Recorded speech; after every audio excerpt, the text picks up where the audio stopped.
Hi, guys. Welcome back to the Dot Wave podcast. I think this is episode 11. I always Something like forget 10, this. 11? I'm not good at remembering shit. That's why I do music. That's There why we I go. play in 4/4, except when I'm copying Meshuggah. So, Tried and true, dude. yeah, right. If you're going to steal from the best. Yep. So, anyway, guys, welcome back to the Dot Wave podcast. I'm Seamus, and I'm joined once again by Andrew. Andrew could make it back this week, thankfully. Hello. Thanks for the wait. I'm glad to be back. Feels good. Absolutely happy to have you back. It's not the same without you, big guy.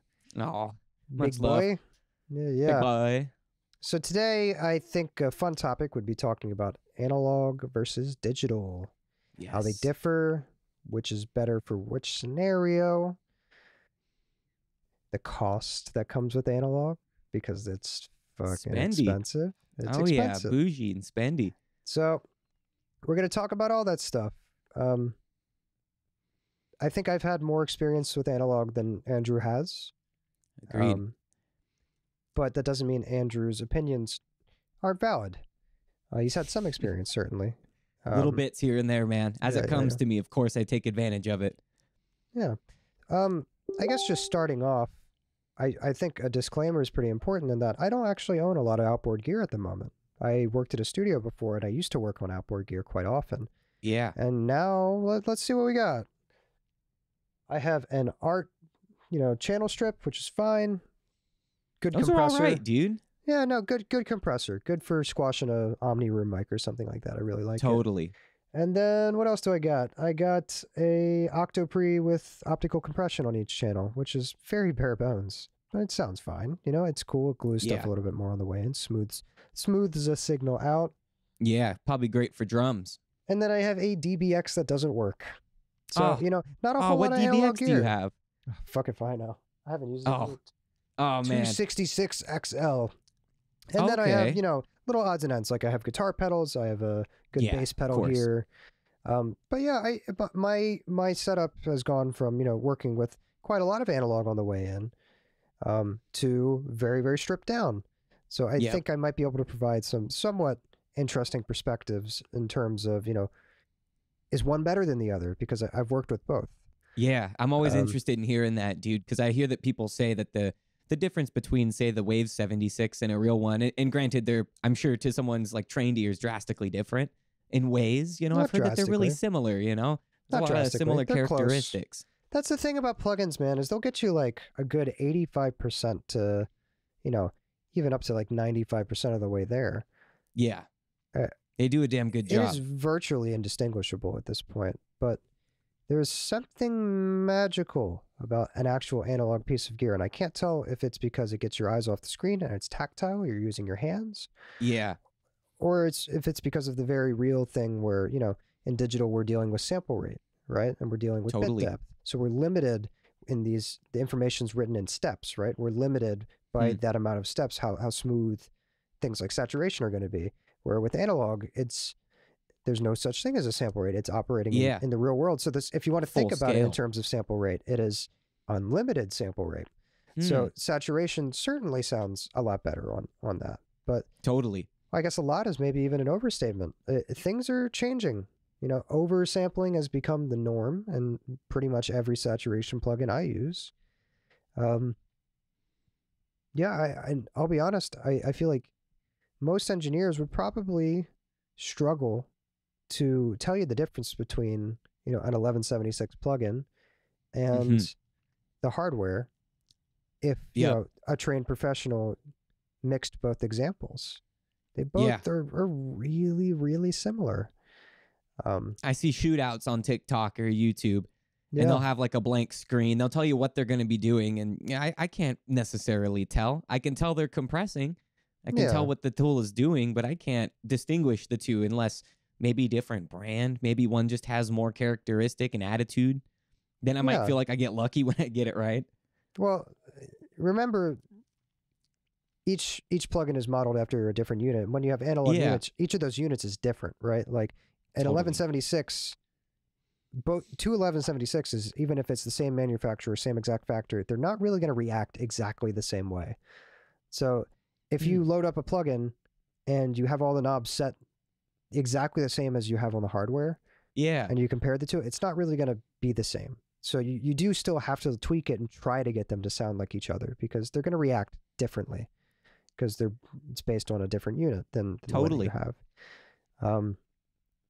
So that's one thing. But That would be yeah, I fun mean, to actually do. And as far as turning knobs, like you said, it being tactile, that's something I've always kind of wanted to do a little more than just a preamp or, you know, an interface or something. yeah, To have that workflow, it sounds super fun.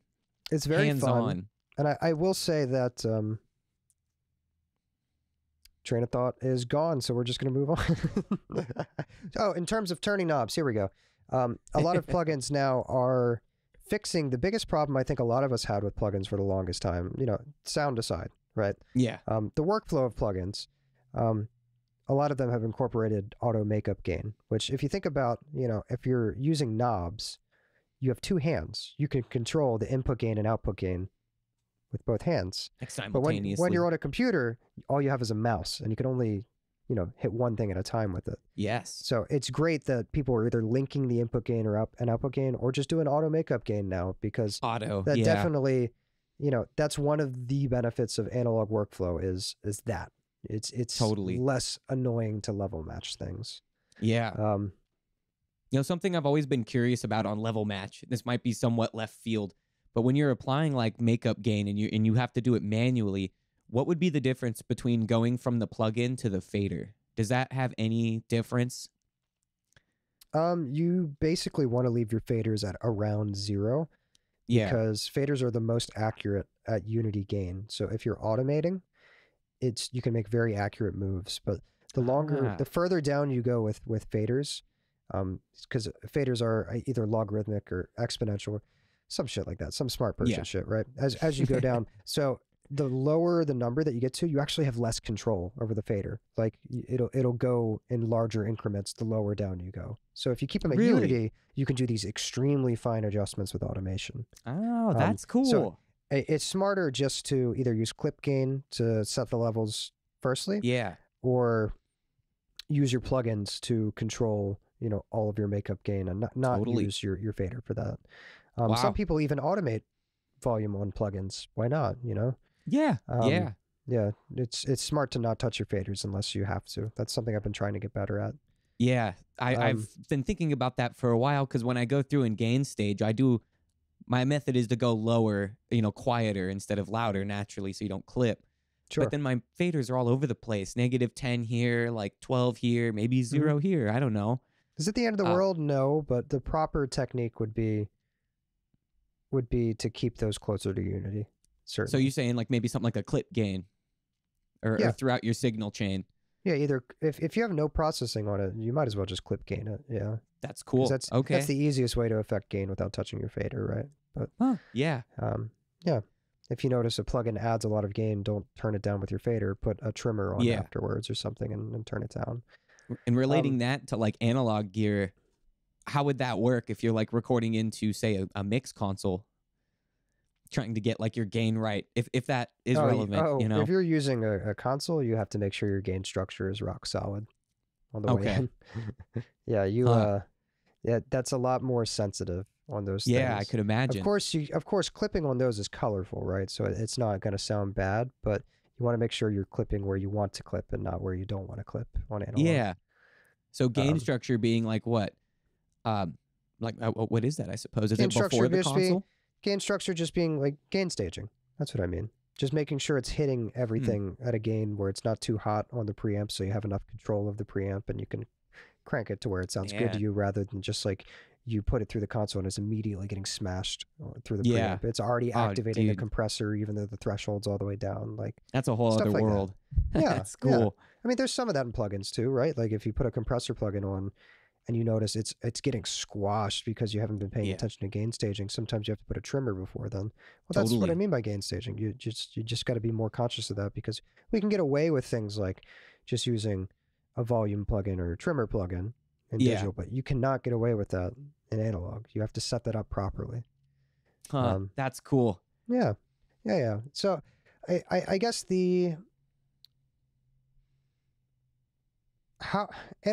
so analog gear certainly sounds a bit better, right? Like there's almost no question about them. We've gone over why, Yeah. because of the virtually unlimited sample rate, right? Or whatever Amazing. you want to call it, because it's a real transistor. It's adding real tube saturation.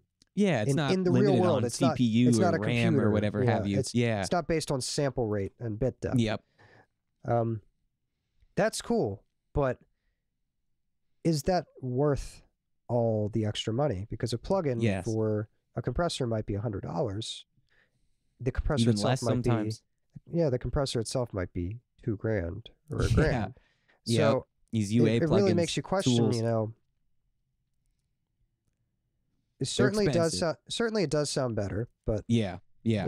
Is it, the point, are you getting to the point of diminishing returns with the analog gear where you're sure it sounds better, but did you really need to spend that money on there when you can get 95% of the way in the box? Yep. The thing I justify that with right now, because I can't justify buying the outboard hardware yet, is that to someone whose ear is untrained, which is a majority of the musicians and people that are going to hear the music, that difference isn't going to really be known. But then there's, like you said, some kind of magic that I really wish that I could bring to those productions, like on the way in before anything gets to the computer even. Oh, I mean, I think anybody who's worked with analog gear long enough, when you hear a mix, you can pretty quickly tell, like, oh, sometimes you hear something, you're like, oh, this was recorded through a board. Like, this is good. Like, digital can be close, but like, sometimes you hear something, you're like, this is so analog.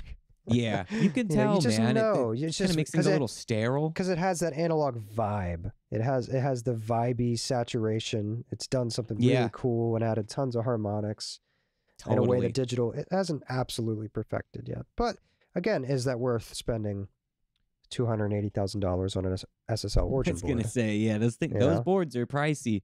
They're expensive. Mm-hmm. The workflow, if we're going to get into boards, the workflow on an actual board is phenomenal. It is quick. Really? I mean, it seems like chaos. You have two hands, right? And if everything's set up and you're mixing, think about how many times you have to click with your mouse and move. If you are EQing, you can simultaneously adjust the frequency that you're sweeping for and the gain, with both your hands. So already there, you've streamlined that process. That's pretty cool. Yeah. You're saving a lot of time there. And then let's say you find the right frequency for your high and low shelf. If you're going to use that, you can crank both of them, one with each hand, and find the best balance just by doing that. So it's that is pretty dope. Super quick. Yes. Right? And then you can be like, something's wrong over here. The hi-hat's I added too much. And you can just go over there and take it away, just so quickly. You don't have to click things and open them up. It's a much faster workflow. Absolutely is faster. I could imagine. Yeah. I never really got down to thinking about it. Oh, it's exhilarating, and also there's the tactile sensation of using analog is great. Totally.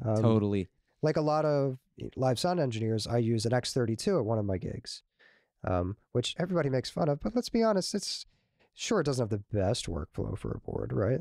But it's good enough. It's better than using a mouse. It feels really good. I still control knobs to adjust EQ, so I'm not even looking at the screen. I'm just listening and just turning it until it feels good. There's something to that. It's harder to separate yourself. Yes, it's harder to separate your eyes from your ears when you're using a mouse. I don't know why that is. It can be, absolutely. Yeah.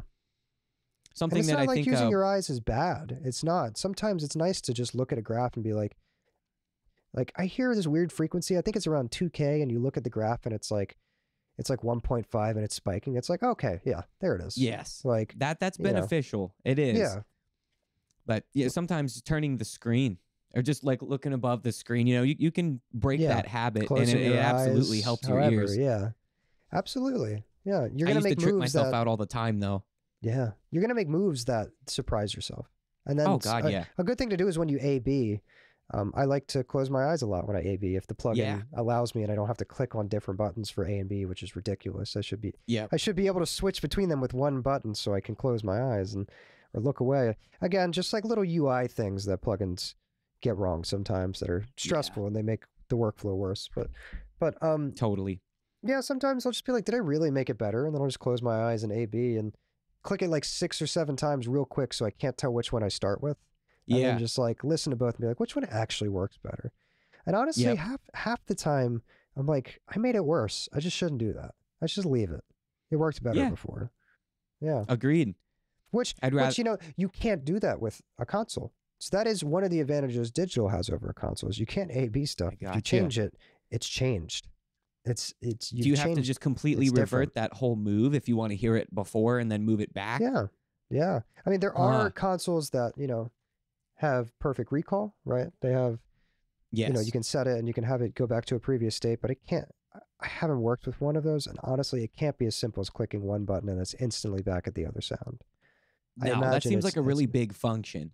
Yeah, I imagine it's not quite as simple as it is in plugins. So that's great. I mean, consoles might have the better workflow in most ways.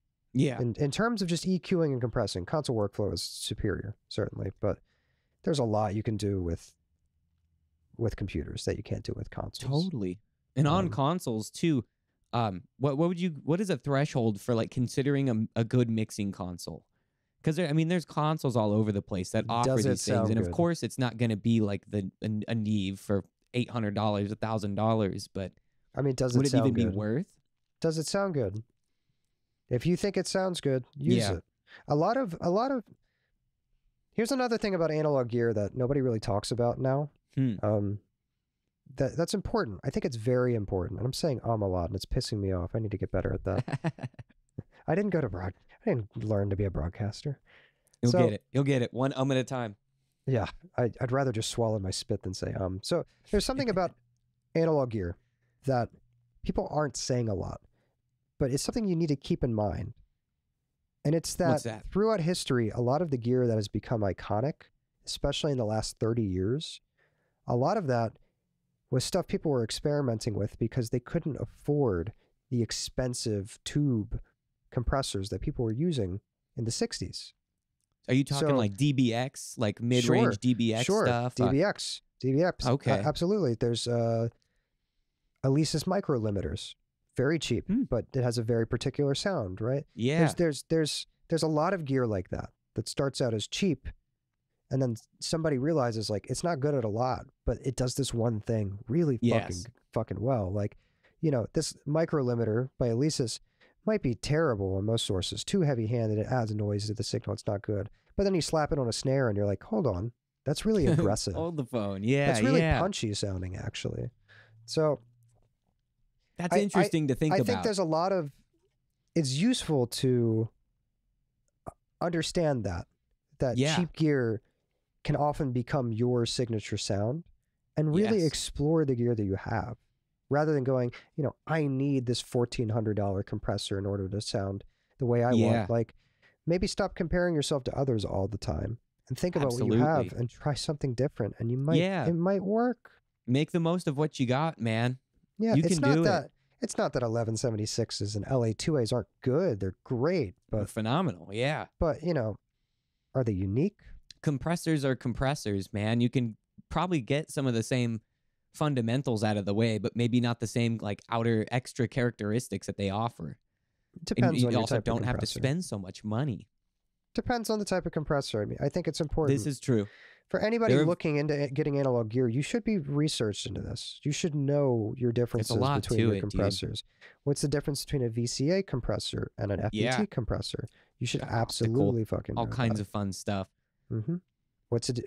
Optical compressors, how are they different? What are they good at? You should already know this stuff, because if you're going to make such a huge investment and you don't even know what you're doing, you're gonna use that piece of gear badly.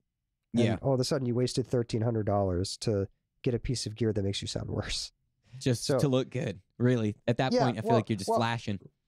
That's another discussion in itself, right? Analog gear has a wow factor.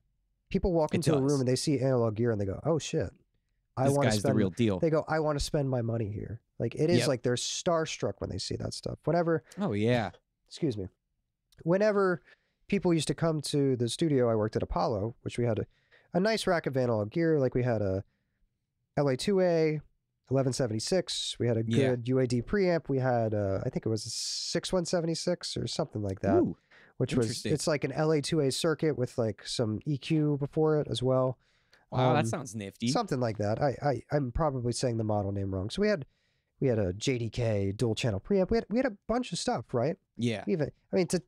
It gets so frivolous sometimes. We had an expensive DI box in the rack. It was probably a really expensive. I'm going to look this up while we're doing this. How much is The a DI box? Avalon? Yeah, just to give you an idea of how ludicrously expensive analog gear is sometimes. This is a DI box. $870 for a DI box. Oh, holy shit. Did it sound good? You bet your fucking ass it sounded good. Why would it be was great. $870? I don't know What makes why. it so special? It was Brand good. name? I don't know why, but damn, it was good. You know? That's a penny, dude. Wow. It had like this tone switch that could completely change the shape of something. It was cool. Wow, that sounds dope. Don't get me wrong. Is it $870 dope? I'm not so sure about that. Yeah. Right? If you really can't afford it, you know, no problem there. But analog gear is a lot of us hole. getting into analog can't afford that. Analog gear is a rabbit hole. Yes. It seems addicting, dude. I mean, I don't have much for analog, never have, but I love the look. Is there anything that DI box is doing that you can't accomplish with an EQ in the box before an amp sim or something? Or before a reamp, you know? Exactly, You gotta think, if a good test that you can do is, if you think you need a piece of gear, try to emulate it in the box. Even if you don't have that particular thing. And if you can get it pretty damn close, you don't really need that piece of gear. You already have it. If you told me that a long time ago when I was talking to you about getting outboard hardware, and you said like those same words, dude. Yeah. Yeah. And it's true. If you can get it, then if you can't get the sound, then okay. You know, it might be time. Yeah. Excuse me, to think about getting justify that piece of gear. purchase then. It might take you a couple plugins, but if you can get a sound that's pretty much all the way there, yeah, you don't need to spend $1,200. You already have the tools that can do the same exact thing. So yep. And like you were saying, those digital tools might get you 90-95% of the way. That's really damn close. That's almost 100% close. In a couple grand in the pocket. And then you stack another tool or two on top of it, and it gets you all the way there, right? So yep. It might take you a few more steps in digital sometimes to get the same exact result, but it could be worth it. Yeah. At the end of the day, you really just want to get something that sounds good. Yeah. Not to say that analog's not going to sound good, but if you can do it with your digital tools, you might as well. Yes, I agree. I agree, to save yourself the money, because analog gear is expensive, and analog gear breaks down sometimes. Yeah. That's the other thing that people don't think about. There was plenty of times I worked at Apollo and we had to send our shit back into the factory because neither of us knew how to fix it. We had a vintage LA2A. It broke twice, and eventually the studio owner was just like, "I'm selling this." Like, I don't what want brand to use was this it? Anymore. It was whatever LA2As actually are. It was the real deal. What is it, Teletronics or something like that? Teletronic. Yeah, that was it. Yeah. I was gonna say UA, but no, it's Teletronic. Yeah. I mean, that's a shame, dude. Sounded good, but like, was it just old? Maybe use and abuse. Yes, and all vintage gear is going to be like that. It's always going to break down. Now, something in hindsight, you know, I was very young, so I just kind of followed his lead. Should we have just tried to fix it ourselves and learn it? Yeah, we probably should have. Absolutely. We probably would have saved the money doing it. And that's what engineers back in the day, like, most of their job was just maintaining gear. Like, the music was like the other 50%. The first 50% was just making it work. Totally. And maintaining it, because things like tape machines are very, very touchy. If things are a little off balance, they'll have a little bit too much wow and flutter, and it's going to get like weirdly detuned, and like, you don't want that. That's not good. Yeah. So we want it clean. Yeah. Of course, with saturation. I couldn't imagine though, dude. I mean, think of all the gear that some of these guys have in their studios. Enormous racks, left and right, front and back. Yes. It's a lot of hardware. Too much, but it's cool. I wonder what you may have seen something like the innards of, like, say, an LA2A. I've never once thought about, like, looking something up on the inside. I see people doing, like, DIY kits for like $700, but yeah, that's a great little exercise to do. You learn some electrical engineering, and you also build your own piece of gear, and then you get to use it. You get to make it you get to make stuff sound good. Funny enough, I had a buddy who I don't know if I can call him a buddy. I had a friend, an acquaintance. I've met him like twice. There we go. Very nice guy. He did a 1176 build recently, and it kept like failing on him. Like, something kept blowing, like a fuse or something like that. And he's like, I can't figure this out. And who commented on his status other than fucking Dan Corneff, amazing mix engineer? Who's that? Dan Corneff. I don't know, man. What has he done? He's done a lot. I feel like you've brought him up in conversation before. Dan Corneff, he looked up let's see, what's his big stuff that he's done? Breaking Benjamin, Paramore, Papa Roach, Lamb of God, My Oh, Chemical Romance. wow. Huge bands, right? Okay, Absolutely great. gigantic bands. Yeah, Dan Corneff just Just popped in. he just popped in, and he was like, "Hey, it's probably this that's making it do that." And Huh. the guy was like, "Let me check," and he was like, "You're absolutely right." Just nailed it right on the head. Yeah, fucking Dan Corneff's the man. He knows his shit. I've seen Yep. a couple of That's cool. either seminars or other things that he's done. It's very very interesting. The way his brain works is really cool. Dan Cordeff? Corneff. Corneff. Corneff with a K. Okay. Yeah, very very cool mix engineer. I mean, those are some big names right there. That's I might impressive. also be confusing him with, anher engineer who looks exactly like him, because honestly, let's be honest, all of us engineers kind of look the same. we're all nerdy dudes with like Totally. Yeah. Oh, There's only a couple of stereotypical engineer looks, and he has one of them. He has like the goatee and kind of like very very short hair to the point where it's like almost like a shaved head look. Oh, yeah. Yeah. Oh, man, he's just like swamped in gear, too. Who's the guy who did some of Cattle Decapitation's records? Because No he looks shit, like really? him. Was that also Dan Corneff? Let me see, because I don't know if it was. That sounds right. I don't know if it was, but like, no, To go it from wasn't. Paramore to It wasn't. Cattle It wasn't. Decapitation. Okay. It wasn't. But who was that guy? Because their producer of one of their albums totally looks like Dan Corneff, and I think that's who I was thinking of.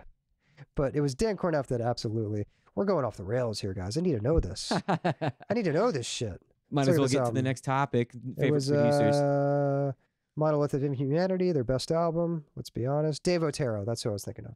Very similar okay. looking dude. Let me look him Yeah. up and compare him to Dan Corneff. Man, that's a brutal. wicked big patch bay. Dan Corneff That's and when I Dan think Corneff of and mixed Dave Otero consoles, look it's- almost exactly alike. Do they? Yeah. Like me I said, see. engineers were very stereotypical. We have two looks. We have the nerdy white guy with glasses, like me, with the hipster glasses. That's definitely, I'm a stereotype.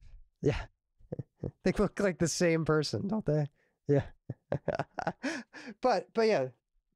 Anyway, back to the topic. We're getting sidetracked here. We're looking up engineers and shit. Oh boy. Good engineers, check out their work.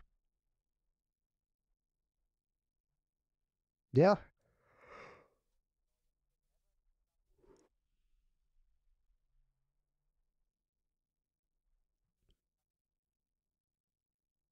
Mm-hmm. Kind of pain in the ass. I mean, you organize this as best you can and you label it, but it doesn't help. Some people, like Chris Lord Algae, generally just uses the same gear for the same scenarios. So he'll have his certain channel on his board be like, this is my vocal channel, and I'll have everything patched in for it, right? So like, there's ways to simplify it. At Apollo, we didn't even use a patch bay, right? We just had that. We didn't use our outboard for mixing, which I don't know why we didn't. We could have done it. We just didn't. Yeah, just for tracking. Yeah, we had it on the way in. So I wish we used it for mixing, but we didn't. And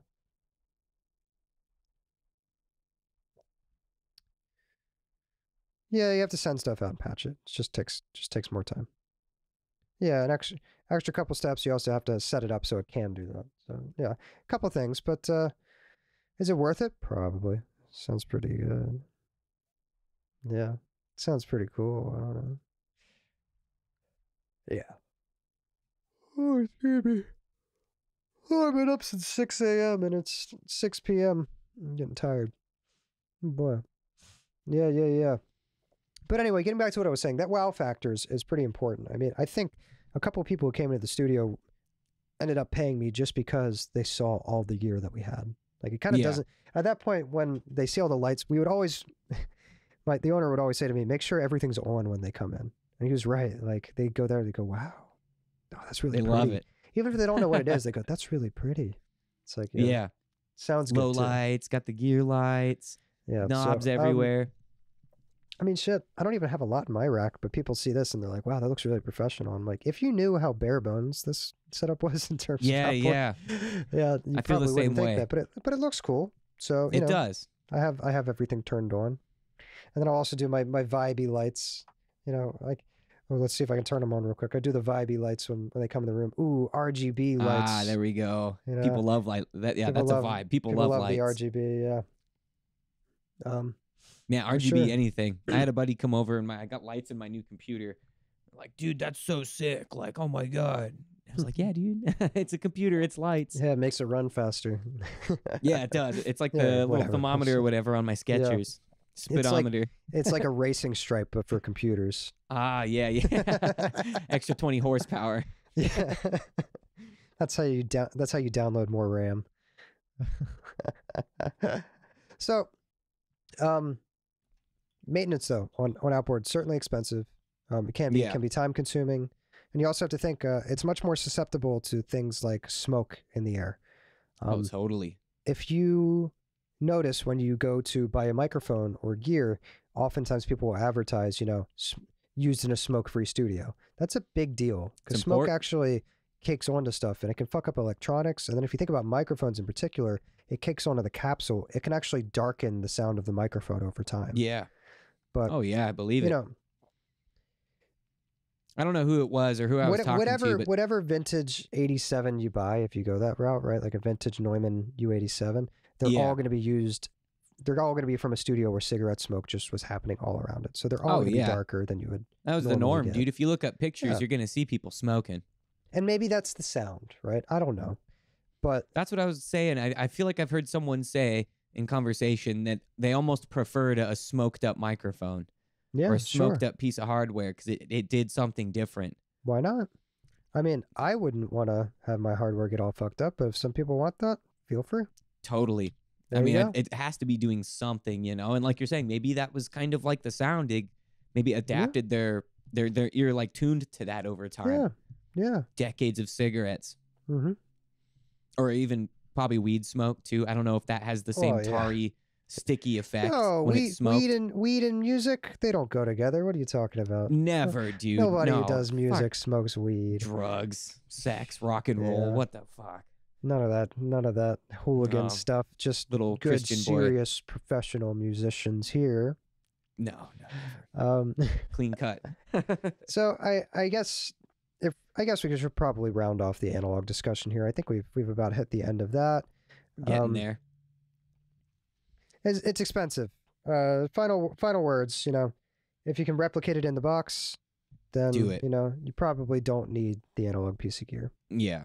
If you can't replicate it, there's some magic that you just can't get. Well, then that gear might be the ticket. Although you have to look at, is it worth the multiple $1,000 investment? Sometimes the answer is yes, and you're in the position to do that. Sometimes the answer is no. So just lots of decisions to make. But I do think digital is, sorry, my nose is itchy. I think I put my finger in some dust or something, and now it's like, oh boy. Acting up. Yeah, welcome to my life. Just allergies out the ass. Oh, no. And spring. Just, make smart decisions. Don't be the guy who buys a ton of analog gear and then is still bad at audio. Yeah. Doesn't know how to do it. It's a rabbit hole, and I'm sure while they're having a bunch of fun, your mixes won't be. Yep. The clients won't come back if your mixes sound like shit. We all know somebody like that. So just don't be that guy. Don't be that guy. If you do get a new piece of gear, just learn it before you keep buying more stuff. Just learn everything about it. Try a lot of different stuff and see what it's good at. Yeah. Because you might surprise yourself. You might find something unorthodox that's fun. And that's when you have to remember this is art.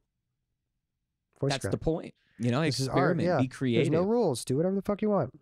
If you want to use a cheap little... One final example, like my buddy Gene, who I live with, he owns this house. He's my landlord. Wow. He's part of the bourgeoisie. So the bourgeoisie, is that what you said? Yeah. Oh my gosh. So he's a land baron, and so Gene owns this house. That's not relevant. I just threw it in there. Gene owns like 7 or 8 analog synths. Oh. Some are expensive, like a Prophet, which is a couple grand. Wow. And the funny thing is, out of all those synths, he has a cheap Casio keyboard from 20 years ago. And anytime we make music in his room, we end up using that Casio almost no kidding more than any other one, because it's cool. It just has cool sounds on it. So it's not about how expensive something is. It's about what you can do with it, and Yep. how creative you can be with it. And that's the beauty of it, dude. Like every piece of hardware can just be like plopped into something, and like you said, you Yeah. might surprise yourself. It took me years of using that art preamp to find what it was good at. And what did and you now, settle on? Now I like it to squash room trucks. There we go. That's what I think it is amazing at, because that compressor is Cool. the best aspect of it. But before then, I tried it on snare, tried it on kick, tried it on vocal. Like I tried it on Totally. a lot, bass, whatever. It just didn't work for a whole lot. The EQ Yeah. curves I'm not a huge fan of, but the compressor, whatever you want to say, just chef's kiss. There we whatever. go. To the Yeah, Italian pretty darn hands, good. Real good. Right on. That's a spicy meatball, or whatever you want to say. I'm part Italian. I can make fun of Italians. No offense here, dude. I'm the same way. Pretty much all in. Damn. But there's a spot for every piece of hardware. I'm slowly bro, starting to realize. Do you have hair growing out of your hair? How Italian are you? Oh my God, I'm like 90-something%. Oh, The rest is Spanish, maybe like a little bit of Cherokee. Holy shit. 2 generations ago, we were all in Italy. Damn. Yeah. Anyway, gear, stuff. Gear. So fun, dude. So fun. Keep that in mind when you're buying analog. It's Yes. okay. We're like And that it's going to 35 be minutes. some tech. What's that? Oh, sorry. Go ahead. You Oh, can no, go. you're Good, good, man. We're like 35 minutes in. Let's switch topics, I think. Sure. Do you have anything else you want to add for analog gear? Could be an uphill battle. You got to know your shit and be willing to learn how to fix it if something fucks up. Yeah. It's not going to be Definitely. easy. Certainly not. But that's it. That's all I got. Go for it if you want, man. The last thing I would say, speaking of cheaper gear, everybody shits on Clark Technic nowadays for some reason. Yeah, that was one of They them. they open up their gear and they go, it's not exactly like the expensive one. It's doing completely different things. It's like, Yeah. okay, 1, it's cheaper. 2, did you fucking A/B it? Because it's still really good sounding. The Clark Totally. Technic stuff is fucking good sounding. So don't let a And price it's a point scare you budget off. too. And don't let stupid internet, loudmouths on YouTube or wherever Yeah. whose whole job is to get angry on camera. Don't let them keep you away I from know a what you're good talking PC. about there. Yeah, there's a couple of them, but you Yeah. know the one. No, yeah. He seems like Yeah, a nice no. enough guy, but that some of his opinions are like, oh, I guess you Yeah. just wanted to hate this today. Yeah, Um, yeah. He had a way on my opinions for a little bit about Clark Technic, and Yeah. I think you kind of talked some sense into me Yeah, that whatever look up it's the doing AB. is it's Look doing up something. the fucking AB.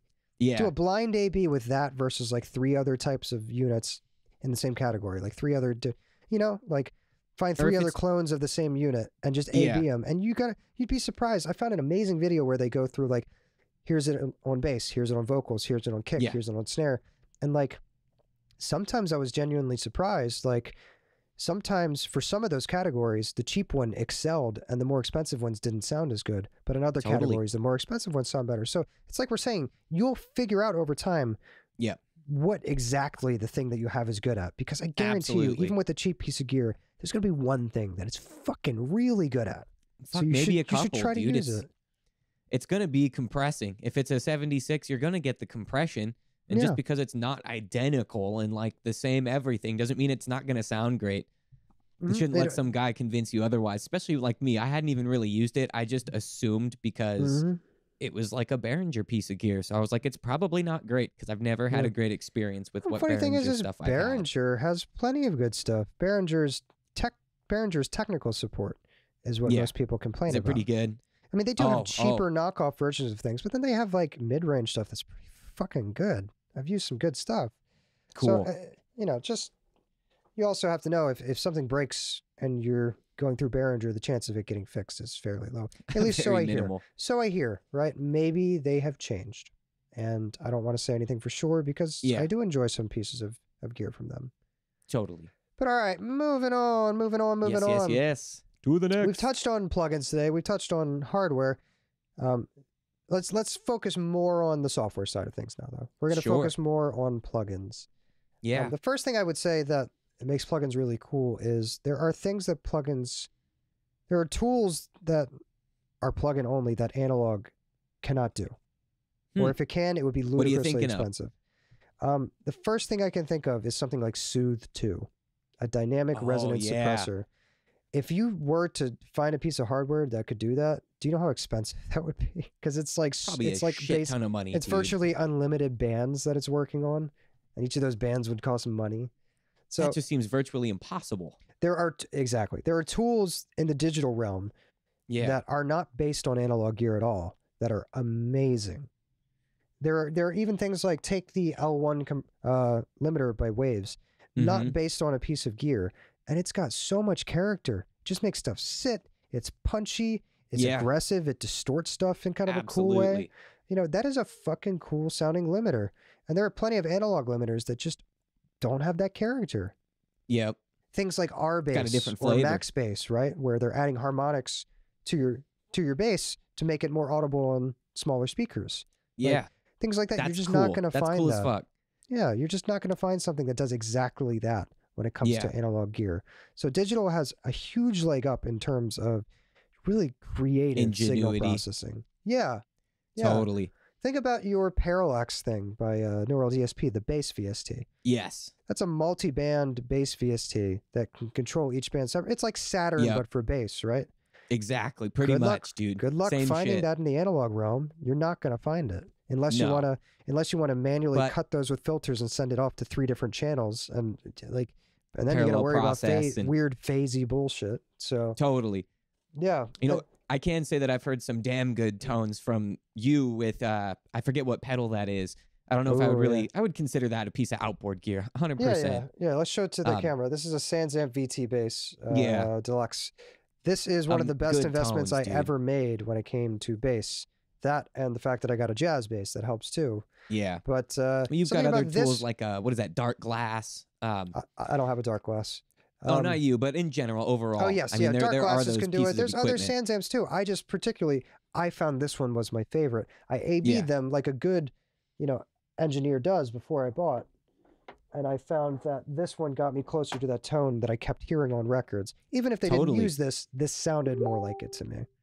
So I enjoy this. Yes. And that is one of the best investments you can make because bass is so fucking important. Hell yeah, it is, dude. If your bass is not good, your music is going to suffer. Your mix is going to just be weird. It's going to sound like shit. The low end's going to be inconsistent. Yep. Yeah. That's what I liked about Parallax. Is it did that. It helped with consistency. Just the parameters it has are so straightforward. Sure. Buy a decent bass. It doesn't have to be an amazing bass. Buy a decent bass. That's a Squier 5-string. It's like a $400 or $500 bass. Mid-range bass, right? Cool. It's fine. Yeah. You can get an even cheaper bass than that. It will still be good. Buy a decent bass. I would recommend jazz basses from Fender if you're going for a clanky metal or rock tone. That to me is that sound. And then buy a Sansamp if you're looking for that tone. Totally. Or Parallax or Dark Glass. Would recommend. And I've never even used it. I've just heard the sounds. You do have options, but honestly, that's Sansamp is it. That's what you're looking for, in my opinion. Totally. Yeah. There's something about just getting the tone right at the source and not having to fuck with it in the box that analog is really good at, right?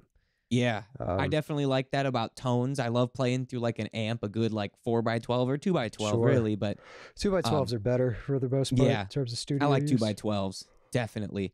I'm so tired. And while Gojira is great, and there are lots of great emulations out there. Yeah. I like an amp. I want to get into amps because when I go down and play on my buddy's amp, it just feels so like fucking real. You feel the dynamics. It feels like real. It's pushing real. air. It's not so it's like pushing air almost and dry. Yeah. It is pushing air into the room, and you get some of that out of your monitors, but you're not pushing air the way a cab pushes air. No. You can boost high end and stuff, but it just never. The other thing feels to remember. The same. Also, boosting high end on an amp tends to be smoother than boosting high end digitally. Although it's gotten so much closer nowadays than it used to be, right? Yeah, it's pretty nice sounding, the Parallax stuff.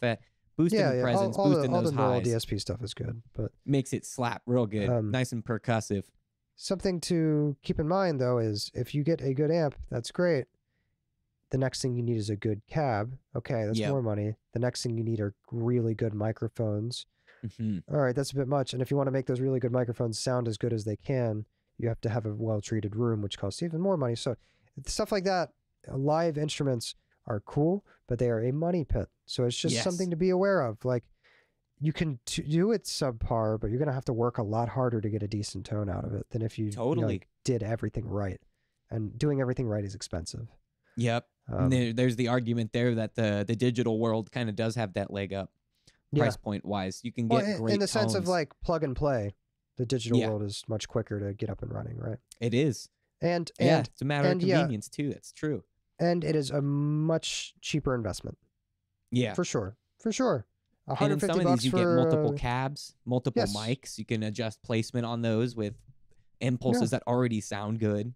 Yes, yeah, and you can load your own impulses. I mean, there's a million impulses online. Dope. So a lot dope. of stuff you can do. Yeah. All that stuff is very good. All that stuff is very cool. What else? Let's see what we got here. I'm reading from a list. Don't Totally. Don't mock me. There's no cue cards, so I'm just gonna look at it. Some tools like RX are other. It's another thing that you don't have in the computer, right? But I know we've mentioned this before. But RX has saved this podcast before. One time I recorded and I didn't set my clock source to the right thing, and my mic was making a clicking noise the whole time, and I didn't realize until after we did the hour-long podcast. I was like, oh shit, that's awful. I put on Isotope RX declick, fixes it to the point where Cleaned I it can't. right up. Like literally, even if you know what to listen for, you probably can't hear the clicks. They're just not there. Wow, that's incredible. Yeah, RX is it is black magic. I don't know how they did it. That shit is crazy. Yeah, that's a very weird algorithm or whatever it's doing. Whatever and it's on doing. multiple scales too. You've got various types. I use the RX denoise on our voice. So yeah. You used it on one of mine on my end, right? Didn't I send you something that was clippy and? Oh, that was a little bit different. That one I was trying to salvage it. That one couldn't be saved. It was so messed up. But gotcha.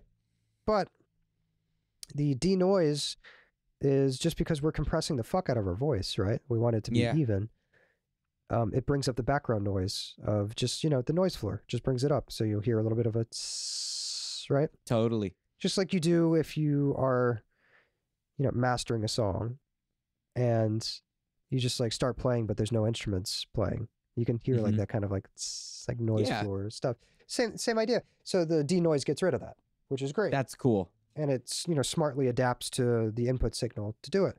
Very, very cool. They have things fucking like amazing, dude. They have things like guitar denoise, which I don't have, but I just use the vocal denoise on the guitar. It sounds good because that'll get rid of single coil just like noise. And it'll also get rid of computer noise, which is amazing because if you're using a guitar, if you're using a single coil guitar near a computer, that shit makes noise. You'll hear that. Oh, fuck yeah, and it's bad sounding. Damn near any electronics. I was walking around the other day and putting it up to the amp sim I was running through, my 11 rack, and it just screams in different ways. Yeah.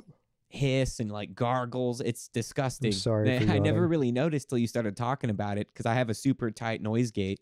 Yeah, I try not to use too many noise gates, and something like denoise is better because it lets stuff ring out properly, and you don't hear that grossness creeping in almost totally. At all. That's so sick. It's just a necessity because if you're an engineer, you're sitting in front of your computer when you're playing guitar. Totally. And you're not always going to receive the best quality tracks. This guy might have a crappy room, and that too. This guy might have a hiss or lots of bees or in fact, whatever. Let's say it the right way. You are almost never going to get great tracks. There's always going to be shit that you have to fix. Oh yeah, especially naturally. at that's your job. Especially at the level that we're all at. Mm-hmm. I mean, shit. Maybe being a professional in this is just you're supporting yourself by doing it, right? Which I am, but there's a lot of tiers to this, and I know that I'm not at the tier where people are renting out expensive studios to track in before they send me stuff to mix. They're still doing it in their bedroom. I've had that happen one time, and that was like 2 months ago. I don't know if it was an expensive studio, but it was damn nice, they said. It's like a legitimate business with hardware, 2 mics, and very cool. A good engineer. So that was cool. Good tracks. Which song was this for? This is an instrumental track I wrote a while ago called Jaded that the project's on hold because the vocalist is from Ukraine. The drummer's from Reading, and I sent the track over like fucking 6 months ago, and we finally got the first set of vocals done, but now she's moved somewhere else to Italy because of what's going on. It's just a ghostwriting project that I was doing essentially, or an instrumental sale. Hey, fuck it, you made money. Super dope. Yeah, would be cool if it comes back and it's recorded and able to get mixed, but I get it. We got some good layers of vocals. Like, Yeah. I think the first run, they wanted to add some changes, but shit happened. They're not in the best state dude. right now. It is what it is, man. I hope Yeah. all those Ukraine people are doing okay. That shit breaks my heart. And Dude, it's awful. I also feel bad for the Russian citizens who want nothing to do with this, and they're just kind of like, Yeah. well, and now they're getting fucked by sanctions, which, sure, Putin deserves it, but to the Russian, He does, but he does. a lot But of it's those other sad that people don't. it's sad that the normal people are also suffering. It is sad for everybody. It is a very sad It really is. situation. That's messed up, and grotesque in a lot of ways. Yeah. No good. Anyway, that's completely off topic.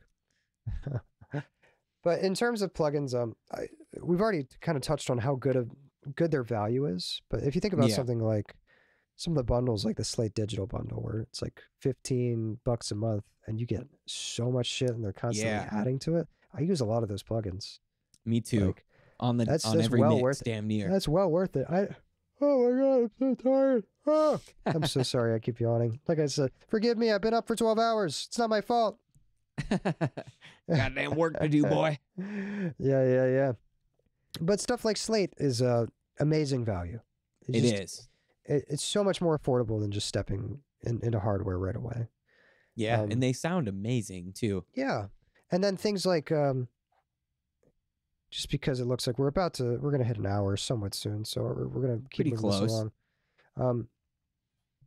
Other tools like AI assisted tools like Ozone. Yeah. Or I don't have a lot of use with any of those tools, but I know you've gotten some pretty dope sounding ones. Or Golfos, right? Like these things make your life so much easier, and hardware can't do the AI shit where it's like you put in a reference track and analyzes the reference track and it manipulates an EQ curve to get your track to be closer to that. It's like hardware can't do that. Can you do that on like individual instruments? You could, yeah, you could do tone match on individual instruments. That's incredible. You can tone match guitars. Oh yeah, there's crazy videos of people. If you find isolated guitar tones from a mix that you like and you want to emulate it, you pick an amp sim that is the same type of amp they were using or a very similar amp, and you get the tone decent sounding, and then you put the match EQ on it. It's like perfect. It's like 100% there. Wow, that's crazy. Oh yeah, that's crazy. Yeah. Is that like for like balance too? Like the tone is gonna have the right balance, say, and like top end and color and like everything. It sounds like the tone. That's so dope. Yeah, dude. it's virtually indistinguishable from the tone. Yeah, magic. Yeah. I swear. Absolute magic. Tone match is cool, man. It's very cool. I mean, I don't use it a lot, but when I do use it, I tend to use it late in the mastering stage as like a little finishing touch, like toss this one there and then just like tweak the knobs until it's like, that sounds closer to the reference, Totally. Because there's always things that you miss as you're doing it. Like maybe your mix sounds good, but the reference mix has more top end. And it's like, well, then just the tone match will fix that a little bit. Fix that problem right there for you. I haven't used it to duplicate guitar tones, but maybe that'd be cool. Why not? Yeah. Are there such thing as like outboard dynamic EQs, or is that specifically digital as well? I'm not sure. I think de-essers would technically be outboard dynamic EQs, but I'm not sure if there's like the ones that we have where it's virtually unlimited bands or multi-bands. Yeah. But I mean, there's multi-band compressors, but still, like, they don't make a lot of gear like that because digital. That's just too expensive. It's very, very expensive to do multi-band things. Totally, I could imagine. Yeah. I don't know. It just hit me.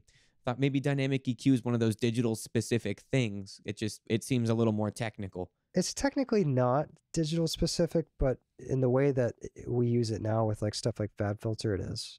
Yeah. Totally, huh? It absolutely is. That stuff is there's a doable whole, on hardware. Whole world out there, dude. It's crazy. I didn't even know de-essers and analog existed. Yeah. That's the first. That stuff is doable on hardware, but I don't think anybody's making it because it's just ludicrously expensive. Yeah. So, what's the difference there, do you think? It just technicality, I suppose? Well, you have to do that. Each channel of the EQ costs money. Yeah. And then if you're making it dynamic, okay, that costs more money. And that's, like it could be basically compression, right? Or am I wrong? No. Dynamic EQ isn't compression. It's just volume automation, essentially, for certain frequency bands. Multi-band compression is like, you'll hear the like it glues stuff. Yeah. Because it is compression. Dynamic EQ doesn't do that.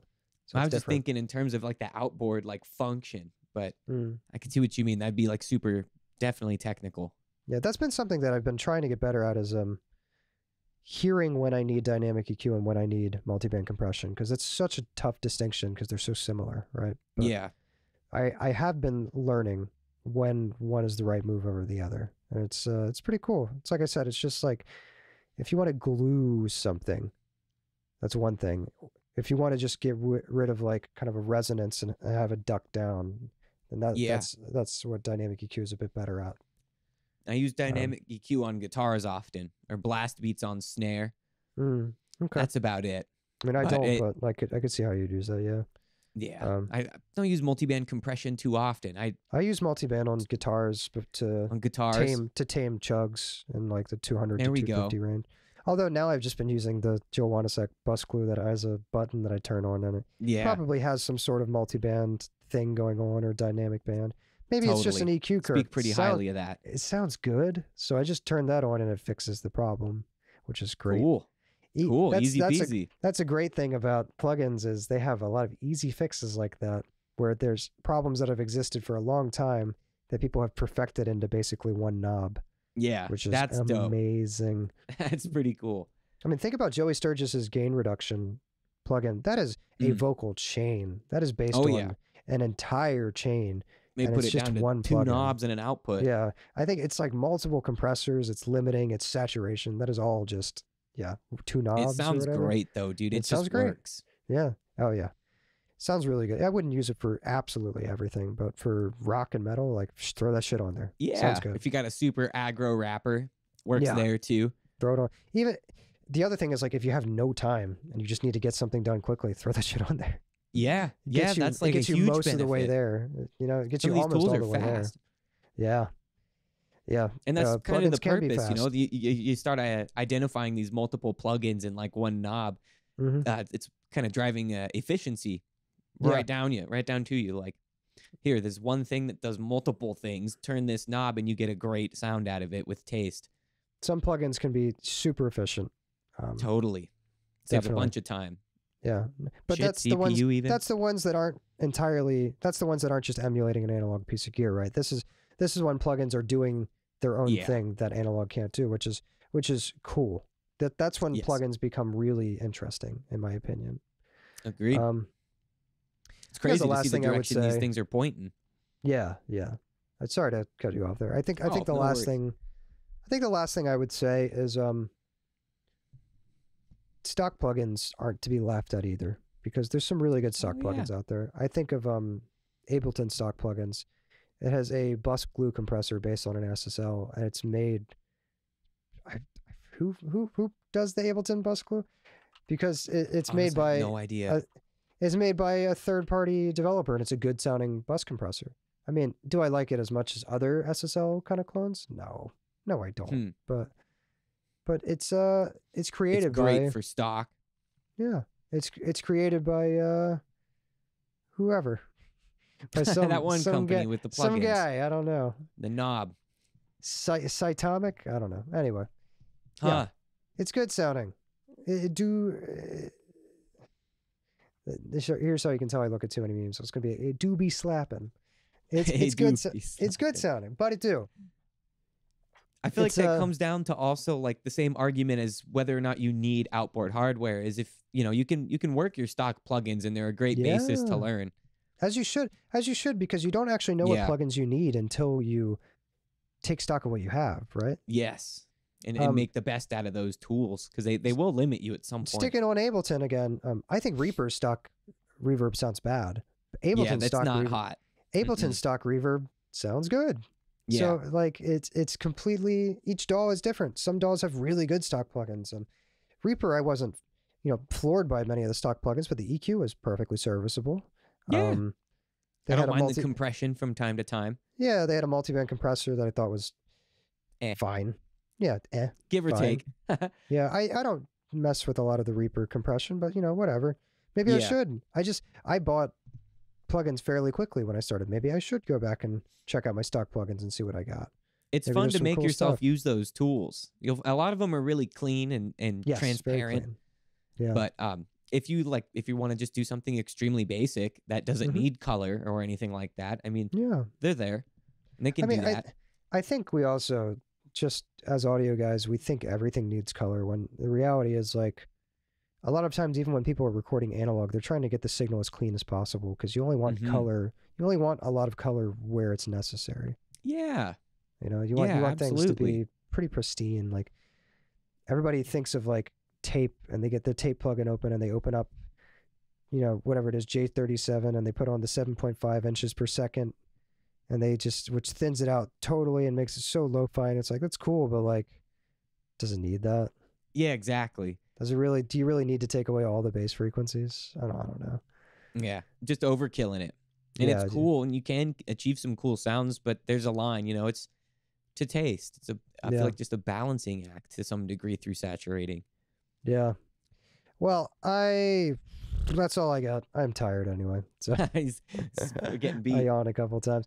Well, hopefully you guys enjoyed my new camera setup. I just clicked a different setting and my Maya looks quite a lot better. You can see all my blemishes. Oh no, I'm so self-conscious now. I should have shaved. Your girlish pores are showing. Boy, I should lose weight. Oh.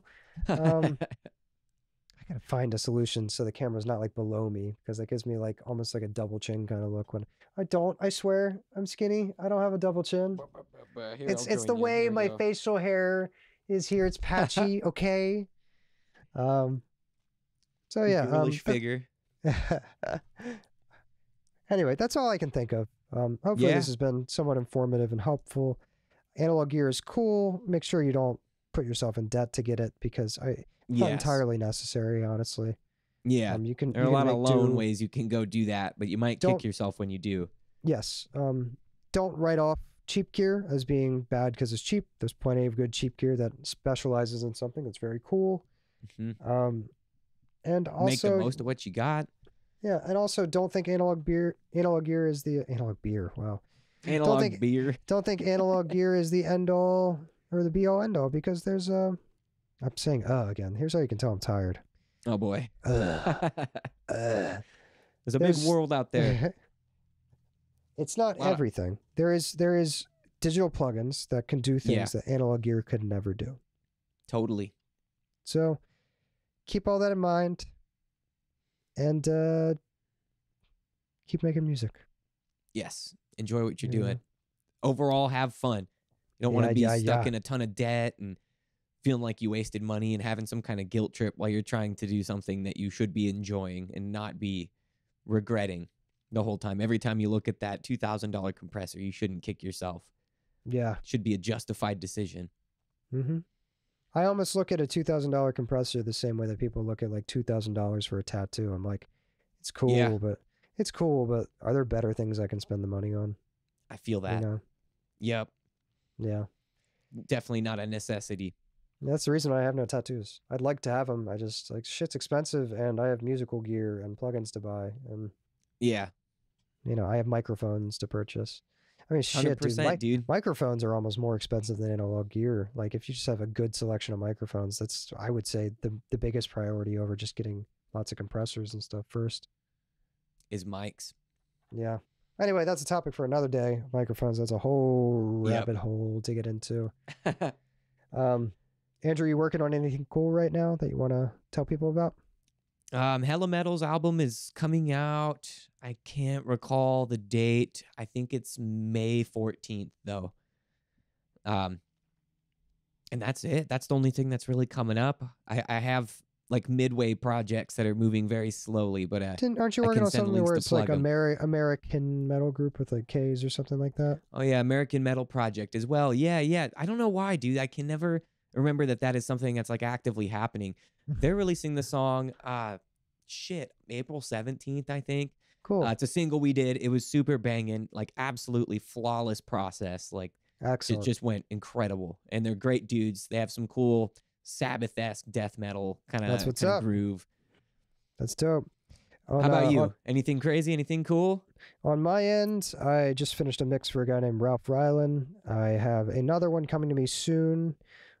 He says this one will be live drums and live bass. Last time was MIDI, which, you know, not ideal. So getting another mix in soon, and then I have stuff for this guy, artist named Vicaro, where it's like lo-fi hip hop kind of soul music. It's good. It's very good music. So that'll be coming my way to mix soon. Single, and then the rest of the EP, and then throughout the year a couple more EPs. And Sweet. this week I am meeting with Earthworm Von Doom for their second album, their second full length that they're going to be doing with me. And that will be a very large project I'll be doing this year. So, dude, amazing. Yep, that'll be started busy within the next month, I am sure. So I'm about to be totally fairly busy, but that's fine. This is what I want to do, right? That's what I tell myself as I'm pulling out my hair when I'm stressed. I wanted to do this. I still want to do this. No, it's going to be fun. I'm excited to work on a large project like that again. It's stressful, but it's very, very rewarding and to do something like that. So, yes. Anyway, that's what I got. Check out Andrew and I's portfolio.